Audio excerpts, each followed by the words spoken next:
Sayaw kikay, sayaw kikay.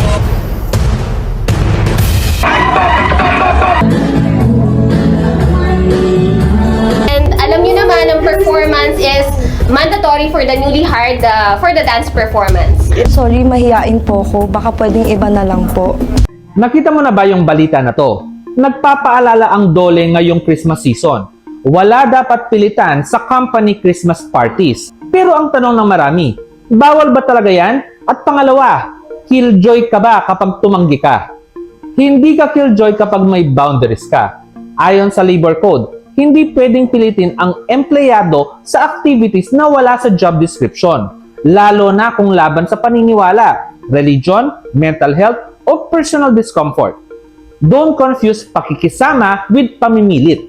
Kasi kapag may threat ng memo, bad record, o punishment dahil hindi ka sumayaw, that's already coercion. Do understand, hindi lahat extrovert. Hindi lahat komportable mag-perform. At hindi lahat pare-pareho ng pinagdadaanan. At malinaw ang sabi ng DOLE, kapag napilitan ka at may banta ng parusa, pwede kang magreklamo sa NLRC. Ang saya na may halong takot, hindi saya. Hindi killjoy ang may boundaries. Mas toxic ang pilit sa kasiyahan. Ang tunay na masayang workplace, marunong remespeto.